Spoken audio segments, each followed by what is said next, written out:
Mon main thing au jour du malheur n'est pas le main thing que David. L'ennemi veut te voler de cette puissance de la prière.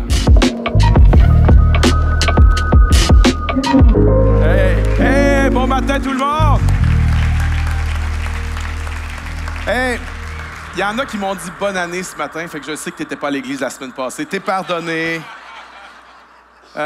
Pour ceux qui ne connaissent pas, je suis David, pasteur principal ici à l'église, et nous avons bien sûr notre auditoire en présentiel, mais nous avons des gens aussi qui sont sur Internet.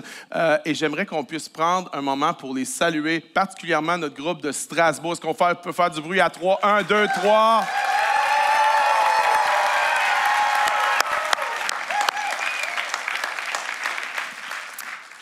On est dans cette série qui s'intitule « Commence par prier ». Ce que tu fais au début de quelque chose va avoir une incidence sur tout le reste. Quand tu débutes ta journée en priant, ça change ta journée. Quand tu débutes ta semaine en priant, c'est pour ça qu'on fait l'église le dimanche, premier jour de la semaine, ça change ta semaine. Et quand tu débutes ton année en priant, ça change ton année. Il y a des choses, il y a des batailles qui vont être remportées en début d'année par des prières, des batailles que tu vas rencontrer dans l'année qui ont été gagnées par des prières en début d'année. Il y a même des batailles que tu n'auras pas à affronter. Il y aura des prières préventives en début d'année qui vont être faites pour t'éviter certaines batailles dans l'année. Il y a même des tentations auxquelles tu vas faire face pendant l'année que si tu n'avais pas prié en début d'année, tu aurais pu être écrasé, mais que là, tu vas être fort et tu ne vas pas tomber. Commence par prier. Une série sur les psaumes. Combien aiment les psaumes? OK? Tu peux pas être humain et ne pas aimer les psaumes. Tu peux même être chrétien, ne pas être chrétien et aimer les psaumes. C'est à ce point-là, OK? On va se lever. Aujourd'hui, on va dans le psaume 27. OK? C'est pas parce que j'ai la voix cassée que vous devez être cassé, OK? Vous pouvez répondre, même si moi, je suis pas à 100%. Psaume, chapitre 27. On va lire versets 1 à 6. L'Éternel est ma lumière et mon salut. Salut ici, c'est pas le salut dans l'éternité, aller au ciel après qu'on meurt. Non, le salut ici, il parle de sa délivrance. L'Éternel est ma lumière et mon salut. De qui aurais-je crainte? L'Éternel est le soutien de ma vie. De qui aurais-je peur? Quand des méchants s'avancent contre moi pour dévorer ma chair, ce sont mes persécuteurs et mes ennemis qui chancellent et tombent. Si une armée se campait contre moi, mon cœur n'aurait aucune crainte. Si une guerre s'élevait contre moi, je serais malgré cela plein de confiance. Je demande à l'Éternel une chose que je désire ardemment. Je voudrais habiter toute ma vie dans la maison de l'Éternel pour contempler la magnificence de l'Éternel et pour admirer son temple, car il me protégera dans son tabernacle au jour du malheur. Il me cachera sous l'abri de sa tente. Il m'élèvera sur un rocher. Et déjà, ma tête s'élève sur mes ennemis qui m'entourent. J'offrirai des sacrifices dans sa tente au son de la trompette. Je chanterai, je célébrerai l'Éternel. Est-ce qu'on peut applaudir la parole de Dieu, vous avez?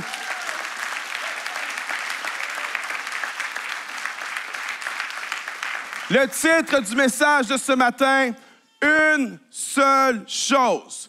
Une seule chose. Et avant de t'asseoir, dis à quelqu'un, commence par prier. Vas-y, dis ça à quelqu'un.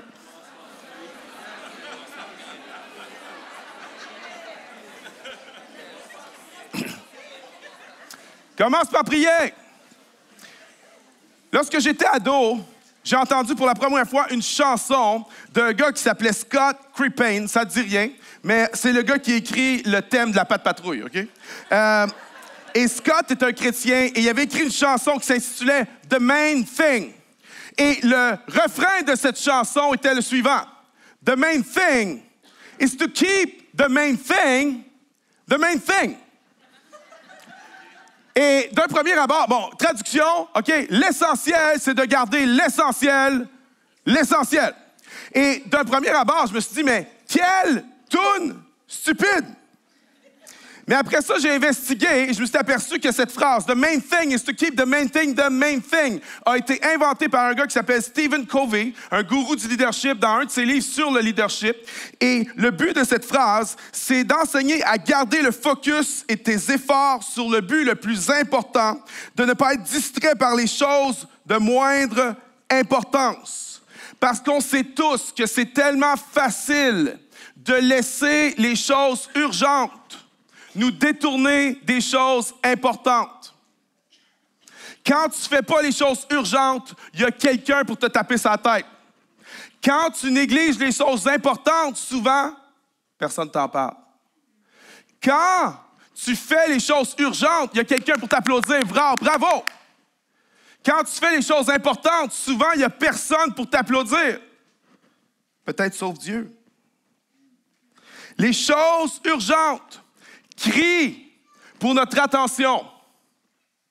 Mais les choses importantes, elles chuchotent. La prière est une chose importante. La prière est quelque chose que lorsqu'on néglige, c'est comme si, c'est correct, on est beau, on est bon, tout va bien. Mais en fait, la chanson a raison. The main thing is to keep the main thing the main thing. Mais la question, c'est quoi le main thing? Ce monde va nous dire, le main thing, c'est l'argent, la célébrité, le sexe, le pouvoir. Il y en a qui vont dire, non, ça, c'est trop superficiel. The main thing, c'est la santé. Hein? Si on a la santé, tout va bien. Tu as la santé, le reste va bien. Non, certains vont dire, non, the main thing, c'est la famille. C'est quoi le main thing? Voici the main thing selon le roi David. Je demande à l'Éternel une chose que je désire ardemment. Je voudrais habiter toute ma vie dans la maison de l'Éternel pour contempler la magnificence de l'Éternel et admirer son temple.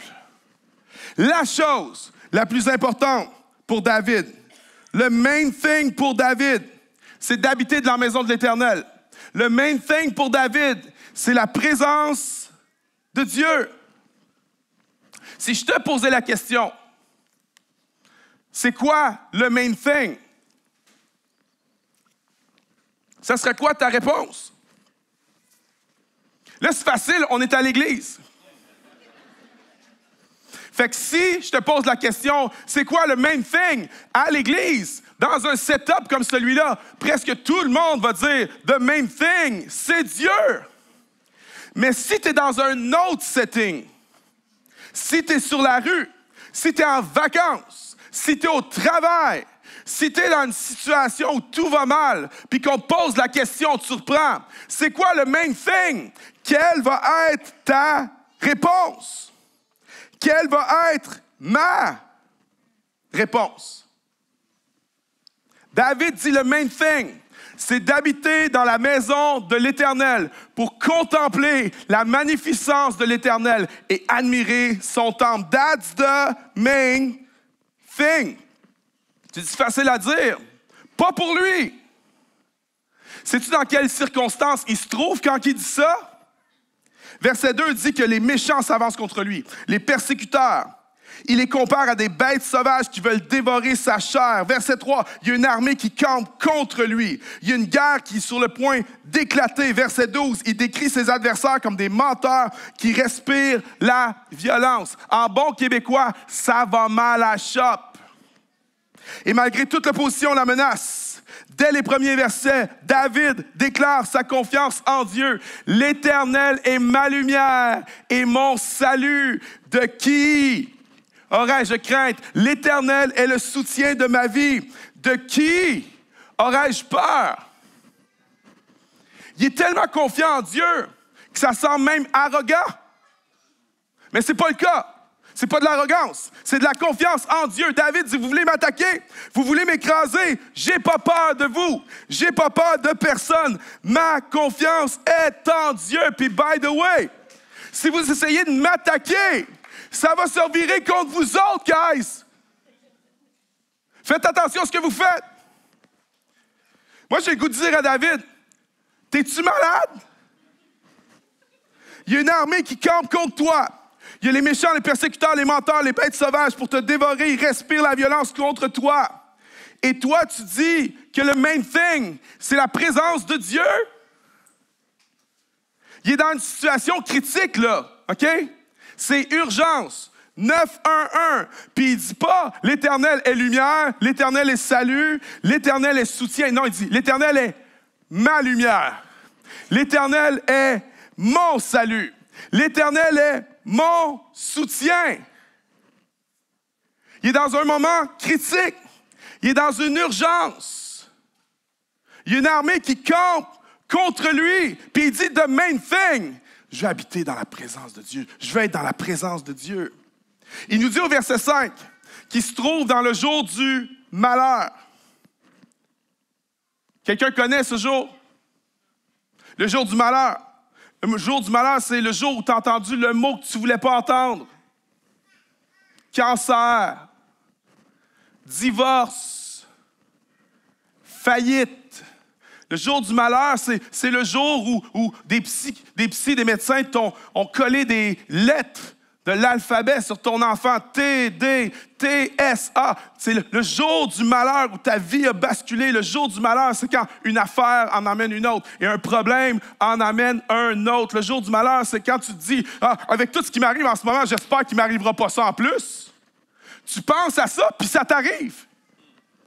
Ça, c'est le jour du malheur. Le jour du malheur, c'est quand tu as l'impression que l'enfer au complet se déchaîne contre toi. Est-ce qu'il y a quelqu'un qui sait de quoi je parle, le jour du malheur? Tu es un être humain dans la place. Au jour du malheur, alors que David est menacé par un tas d'adversaires, David se met à chanter. Je vais m'essayer, OK? Il y a des vieux dans la place, là. L'Éternel est ma lumière. Y a-t-il un vieux quelque part? Et mon salut. Merci, Gilles Bellec, auprès de l'Éternel. Personne? L'Éternel est ma lumière et mon salut. De qui aurais-je crainte? Oh, de qui aurais-je crainte? Gilles, juste avec son piano, c'était malade. L'Éternel est ma lumière et mon salut. Il faudrait la refaire, celle-là, parce qu'elle est trop... L'Éternel est le soutien de ma vie. L'Éternel est le soutien de ma vie. Les vieilles tounes, hein? De qui aurais-je peur? Oh, de qui aurais-je peur? L'Éternel est le soutien de ma vie.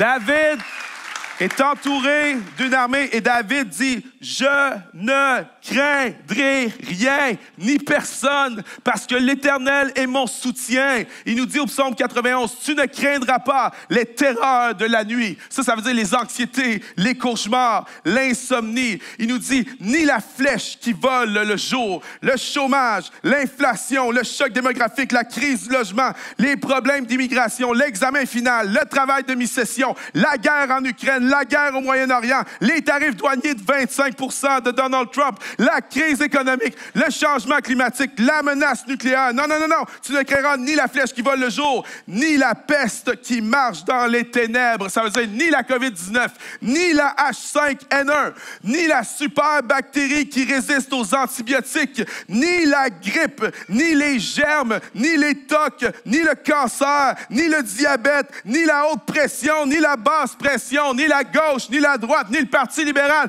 ni le Parti conservateur, ni le gouvernement du Canada, ni le gouvernement du Québec, ni la CSDM de Montréal, ni de perdre ton local à l'école Père Marquette. David dit, je ne craindrai rien, rien. L'Éternel est ma lumière et mon salut.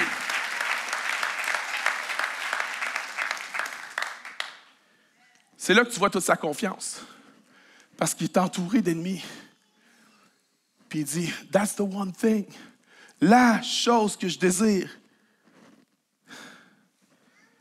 Puis je me dis, moi, quand je suis dans le jour du malheur, est-ce que c'est ça ma prière? Quand je suis au jour du malheur, est-ce que c'est ta présence, Seigneur? Ou plutôt, quand je suis dans le jour du malheur, ma prière à moi, c'est « Au secours, quelqu'un! Help! À l'aide!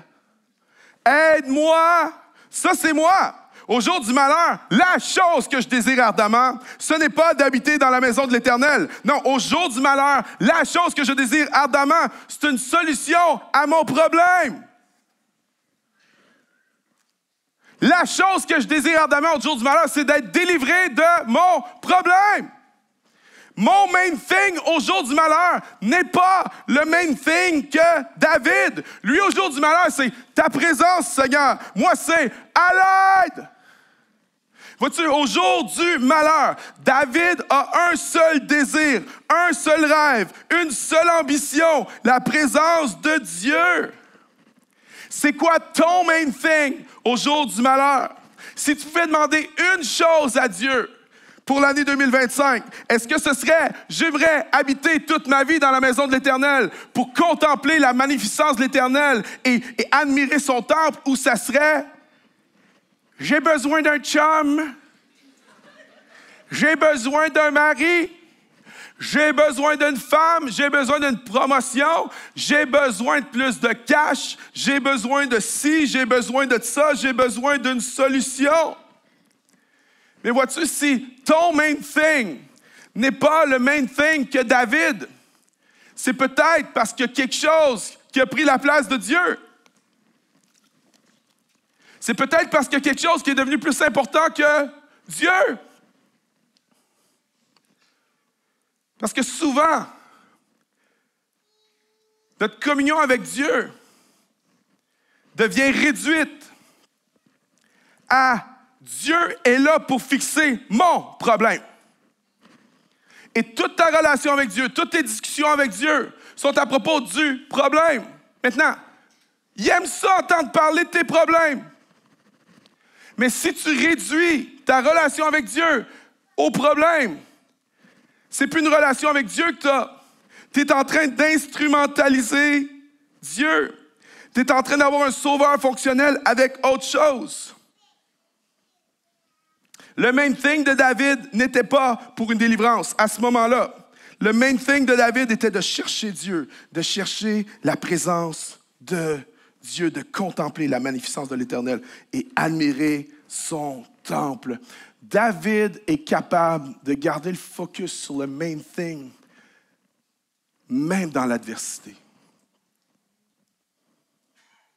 Il est capable de dire la chose la plus importante dans tout ça. Là, je sais que ça va mal, je sais que ça c'est tough, je sais que ça ne marche pas comme je voudrais, mais the main thing, c'est la présence de Dieu.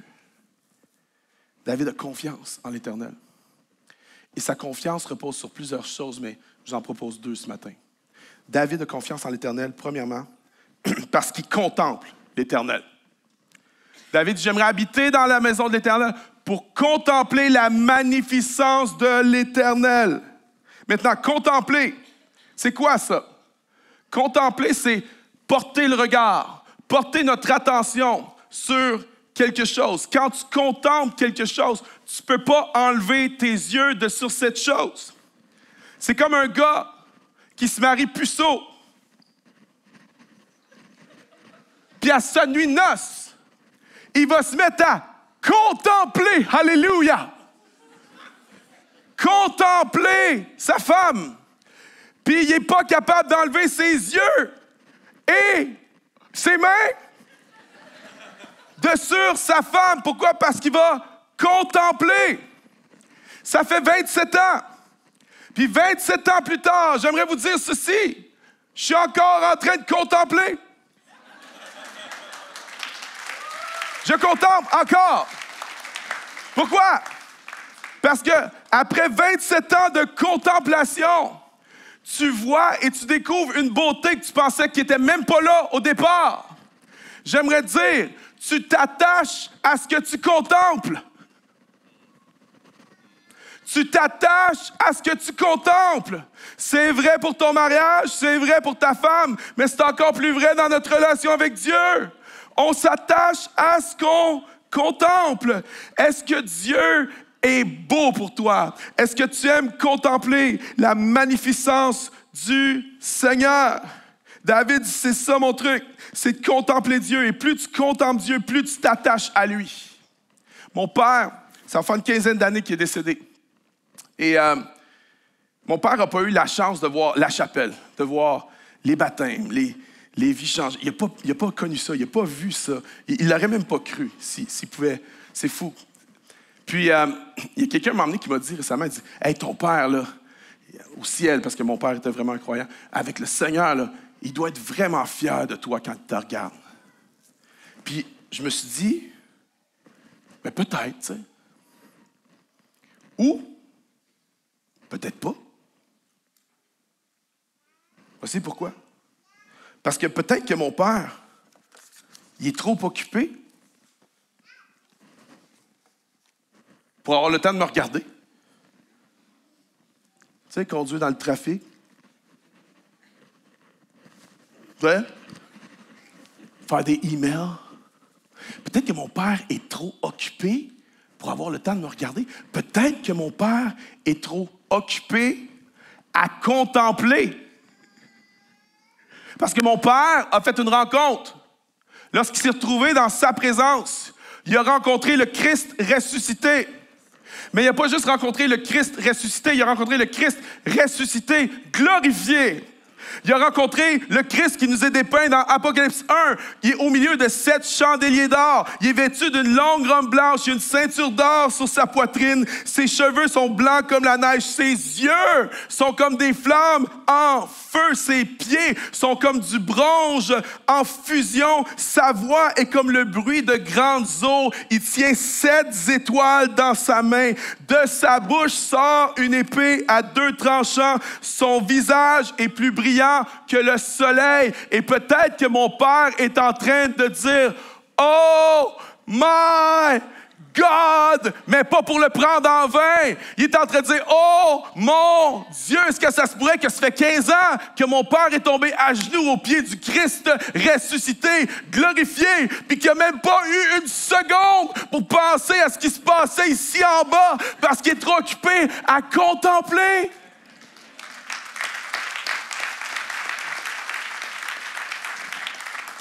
C'est ce Jésus-là qu'on sert. C'est ce Jésus-là qu'on va rejoindre un jour. C'est pour ça qu'on se dit souvent, « Hey, le jour où je vais être au ciel, la première affaire que je vais faire, je vais venir avec ma liste de questions pour le Seigneur. » Mais quand tu y penses, je pense pas que ça va arriver. Je pense que quand tu vas le voir, tu vas drop ton pad de questions, puis tu vas oublier tes questions pour le reste de l'éternité. Parce que tu vas être trop occupé à contempler. Je demande à l'Éternel une chose que je désire ardemment. Je voudrais habiter toute ma vie dans la maison de l'Éternel pour contempler l'Éternel et pour admirer son temple. Et regardez ce qu'il ajoute au verset 6. J'offrirai des sacrifices dans sa tente au son de la trompette. Je chanterai, je célébrerai. David ne fait pas juste contempler l'Éternel. David contemple l'Éternel avec le peuple de l'Éternel. David contemple l'Éternel au son des trompettes, au son des sacrifices, des cris de joie et des acclamations dans le temple, parce que contempler l'Éternel n'est pas quelque chose qu'on fait individuellement seulement. Contempler l'Éternel, c'est quelque chose qu'on fait collectivement. David Mathis a dit ceci: nous avons été créés pour plus que des dévotions privées. Nous avons été créés pour adorer Jésus ensemble. Nous avons été créés pour adorer l'adoration collective. Le ciel va être plus spectaculaire qu'on ne peut en rêver, mais il sera peut-être surprenant pour certains d'apprendre que le meilleur avant-goût du ciel qu'on peut avoir de ce côté de l'éternité est lorsque l'Église se rassemble pour adorer Jésus ensemble. C'est un avant-goût du ciel qu'on a ce matin. On contemple Dieu ensemble. Luther avait dit ceci: chez moi à la maison, il n'y avait pas de chaleur, de vigueur en moi, mais dans l'Église, lorsque la multitude se rassemble, un feu s'allume dans mon cœur et se répand partout. Alléluia. Je ne sais pas pour toi, mais pour moi, le dimanche, c'est le meilleur jour de la semaine. Je suis comme, mon cœur est dans la joie quand on me dit, mon cœur est... Pourquoi? Parce qu'on va contempler, admirer, exalter le Seigneur Jésus ensemble, par nos chants, par nos prières, par la prédication, par la lecture de la parole. Quel privilège! Amen! Quel privilège de contempler Dieu! Quel privilège de contempler Dieu ensemble! Amen! Quel privilège d'être ici à l'école Jean-Eudes! Quel privilège qu'on peut applaudir Dieu pour le privilège qu'on a de le contempler ensemble! Ça, c'est le main thing de David. Contempler l'Éternel avec le peuple de l'Éternel. Alors, on va le faire maintenant. Contempler l'Éternel avec le peuple de l'Éternel. On va prendre un moment de silence.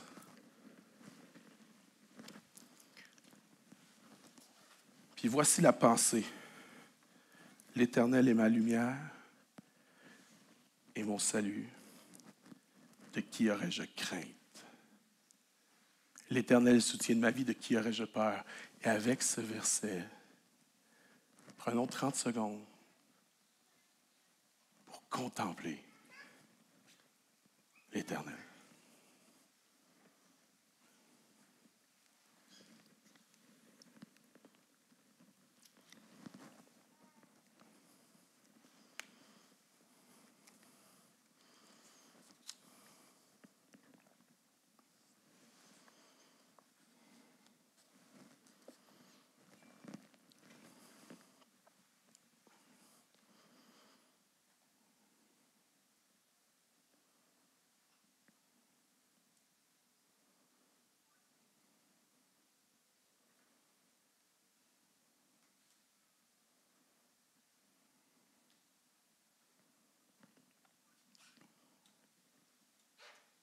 Ma lumière, mon salut. Contemple-leur encore quelques instants.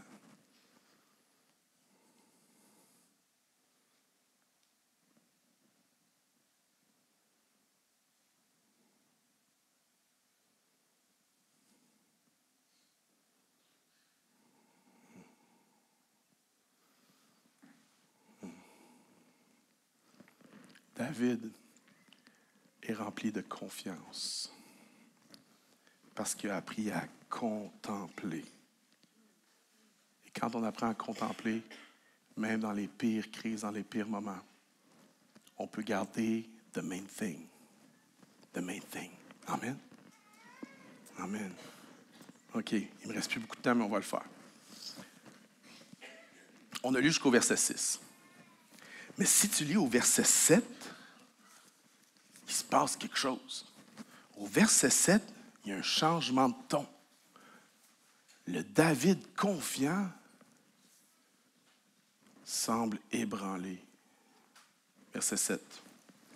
Éternel, écoute ma voix. Je t'invoque. Aie pitié de moi. Exauce-moi. Mon cœur dit de ta part, cherche ma face, je cherche ta face, ô Dieu. Ne me cache point ta face, ne me repousse pas avec colère ne repousse pas avec colère ton serviteur. Tu es mon secours. Ne me laisse pas, ne m'abandonne pas. Puis ça continue jusqu'au verset 12. Tu dis, wow, wow, wow, wow, wow, wow, wow. Wow! Qu'est-ce qui se passe, David? Au milieu de la crise, au milieu des attaques, c'est quoi? Le main thing, c'est plus le main thing. Le main thing, c'était, moi je veux contempler, admirer. C'est juste ça, il n'y a rien d'autre que ça. Puis tout à coup, il se met à freaker. Je vais inviter les musiciens à venir, s'il vous plaît. On dirait que le main thing de David a changé. David est passé de « je veux contempler l'Éternel » à « au secours, aide-moi ». Le super David semble être devenu juste David. Puis je sais pas pour toi, mais moi je suis content que le psaume ne finisse pas au verset 6. Parce que souvent, j'habite pas au verset 4. Souvent, il y a une crise et j'habite au verset 7. Je suis reconnaissant pour les versets 7 à 12. Pourquoi? Parce que je me retrouve là-dedans, moi. Et je crois que la différence entre le David des versets 1 à 6 et le David des versets 7 à 12, ça ressemble à moi un dimanche matin, puis moi un lundi matin. Un dimanche matin, versets 1 à 6. Hein? Un dimanche matin, là, ton nom est plus haut, ton nom est plus grand, mon espoir est en toi. C'est que toi, ah ouais. Lou, ta parole, hein? Verset 1 à 6, dimanche matin, mais une version, verset 7 à 12, lundi matin. Ton nom plus haut, ton nom plus grand, mon espoir.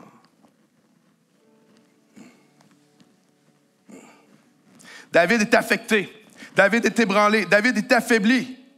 Et c'est pas qu'il n'a plus confiance en Dieu. C'est que sa confiance commence à s'éroder un petit peu. Il a encore confiance, mais ça s'érode. Alors, qu'est-ce que David va faire au verset 1 à 6? Il contemple. Puis au verset 7 à 12, il va juste crier. Au secours! À l'aide! Il va crier à l'Éternel. Il va dire, Éternel, écoute ma voix. Je t'invoque. Aie pitié de moi. Exauce-moi. Secours-moi. Ne m'abandonne pas. Il crie à Dieu. Viens me délivrer. Viens me protéger. Viens me diriger. Viens m'aider. J'aimerais dire, quand tu es en proie aux doutes, aux inquiétudes ou aux tourments, crie à l'Éternel. La forme la plus simple de prière, c'est un cri. Lorsque le peuple se détournait de Dieu dans l'Ancien Testament et qu'il revenait à Dieu, ça dit toujours, c'est quoi le shift? C'est quoi le shift? Le peuple cria à l'Éternel. Oh, je veux habiter au verset 1 à 6, mais j'ai des moments, verset 7 à 12, et je suis tellement reconnaissant pour un Dieu qui m'attire et qui veut que j'habite dans 1 à 6, mais que quand je suis dans 7 à 12, il dit, viens mon enfant, crie vers moi.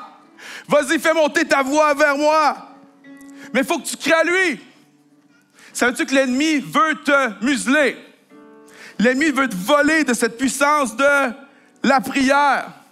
Mais ce matin, ensemble, on a contemplé pour nourrir notre confiance en Dieu. Mais ce matin, savez-vous qu'est-ce qu'on va faire? On va crier à Dieu pour nourrir notre confiance en Dieu. On a besoin de plein de choses. On a besoin d'un local pour la chapelle Rosemont. Mais toi, tu as besoin de plein de choses dans ta vie, peut-être encore plus importantes que ça. On va crier à Dieu ensemble. On va se lever, mes amis. Est-ce qu'on peut se lever, tout le monde? Tout le monde. Puis je suis certain qu'il y a quelque chose dans ta vie.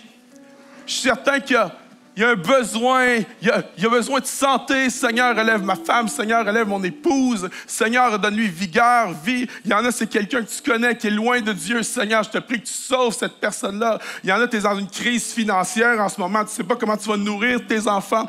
Peu importe qui sont tes ennemis, peu importe les armées qui t'entourent, peu importe les bêtes sanguinaires qui grincent des dents contre toi, les meurtriers qui respirent la violence contre toi, il est toujours temps de crier à l'Éternel. C'est toujours le bon moment de crier à l'Éternel. Et lorsqu'on crie à l'Éternel, l'Éternel entend.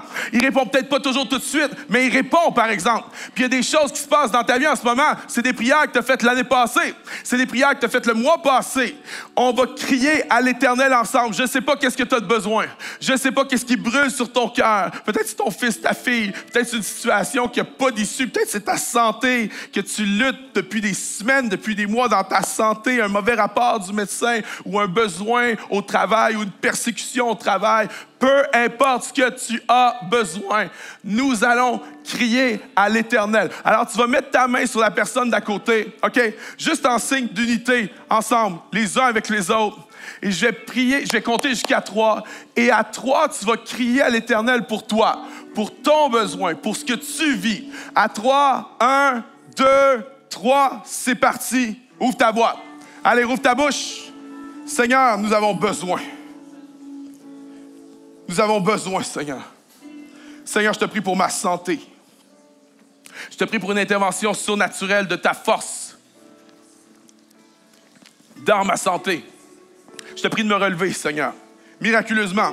Viens m'infuser de la vie, viens m'injecter, viens réparer dans mon corps tout ce qui ne fonctionne pas. Seigneur, je prie pour ceux qui ont des enfants malades. Je prie pour ceux qui ont des rendez-vous à l'hôpital, ils ont besoin d'une intervention de Dieu. Je crie à toi, Seigneur, pour eux. Je crie à toi pour des gens qui ont des cancers. Je crie à toi pour des gens qui ont des maladies, qui ne comprennent même pas c'est quoi, personne ne le sait. Je crie pour eux, je crie pour les gens qui sont découragés, qui sont au tapis en ce moment, qui sont au désespoir. Si tu es en dépression, garde pas ta bouche fermée. Crie à l'Éternel. L'ennemi veut te museler. Dis-lui au secours, à l'aide. Si tu ne sais pas quoi dire, fais juste dire à l'aide, Seigneur. Viens m'aider, Seigneur, j'ai besoin de toi. Je veux mettre ma confiance en toi. Viens m'aider. Il y en a, c'est pour un conjoint, pour un ami.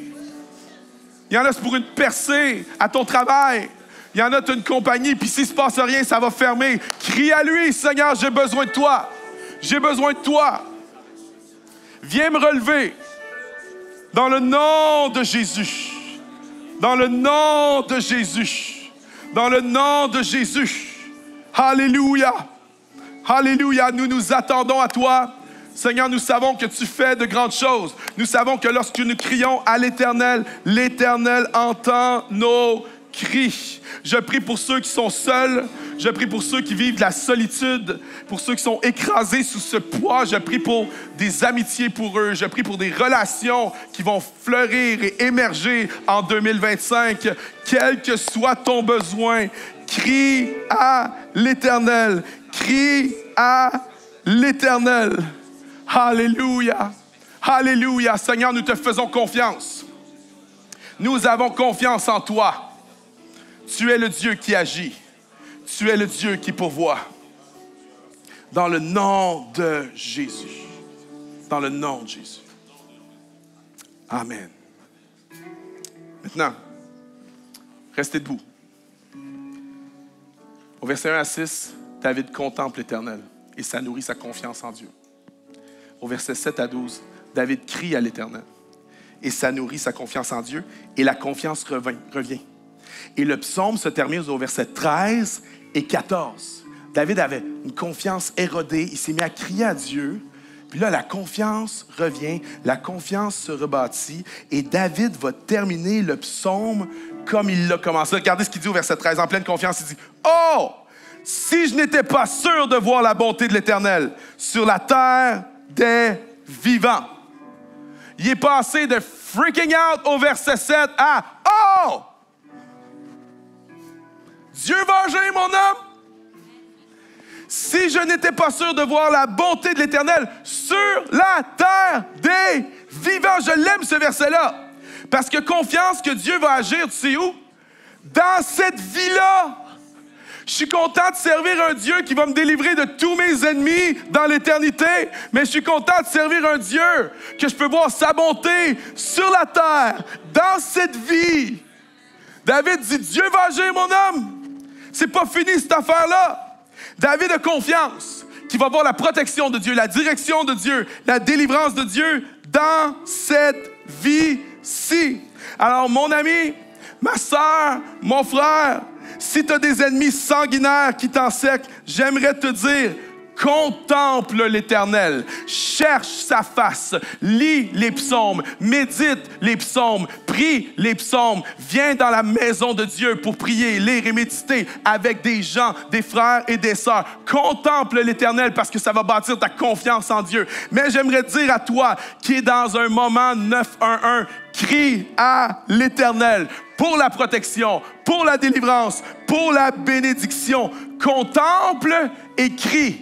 Contemple et crie parce que la confiance va revivre et que tu puisses t'écrier comme David. Je verrai la bonté de l'Éternel sur la terre des vivants. En bon québécois, Dieu n'a pas fini avec cette affaire-là. Est-ce qu'on peut acclamer le Seigneur ce matin? Est-ce qu'on peut faire confiance à Dieu ce matin? Seigneur, tu vas t'occuper de ça. C'est entre tes mains. C'est pas fini.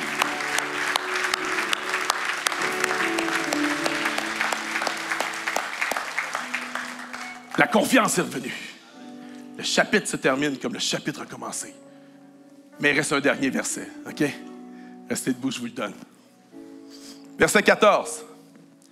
Espère en l'Éternel, fortifie-toi et que ton cœur s'affermisse. Espère en l'Éternel. Et là, les théologiens s'obstinent à savoir, est-ce que David est en train de parler à ses lecteurs ou est-ce que David est en train de se parler à lui-même? Et vous savez, quand les théologiens s'obstinent, moi je dis, vous avez raison toutes les deux.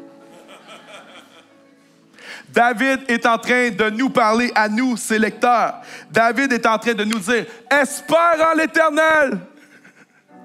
Espère en l'Éternel, Julie.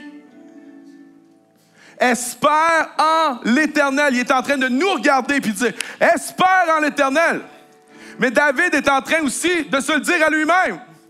David est en train de dire, espère en l'Éternel. Espère en l'Éternel, fortifie-toi et que ton cœur s'affermisse. Parce que quand tu as bâti ta confiance en Dieu, dans la contemplation et dans le cri, tu peux regarder tes frères et tes sœurs et dire, espère en l'Éternel.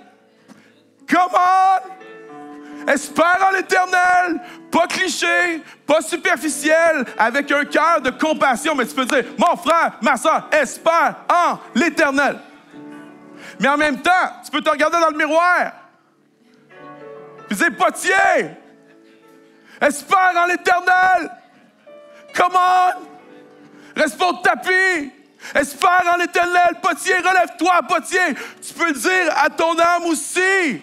Espère en l'Éternel. Alors répétez après moi. Espère en l'Éternel. Fortifie-toi. Et que ton cœur s'affermisse. Regarde ton voisin. Dis-y. Espère en l'Éternel. Fortifie-toi. Et que ton cœur s'affermisse. Alors regarde l'autre voisin sur l'autre bord. Dis-y, espère en l'Éternel. Fortifie-toi. Et que ton cœur s'affermisse. Alors regarde la personne qui te regarde le derrière de la tête depuis 40 minutes. Et dis-lui, espère en l'Éternel. Fortifie-toi.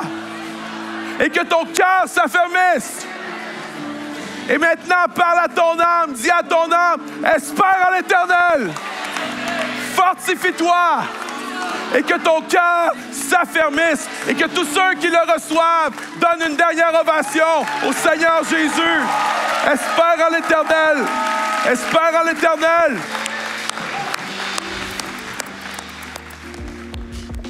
Merci d'avoir pris le temps d'écouter ce message. On met à ta disposition plein de ressources pour t'aider à grandir dans ta foi, comme des messages, des témoignages, puis même aussi de la musique sur nos plateformes. Découvre tout ça en allant sur notre site web. Tu peux aussi nous suivre sur nos médias sociaux pour ne rien manquer de nos prochains contenus, puis aussi de nos prochains rendez-vous. Bonne semaine, puis on se revoit très bientôt. Bye!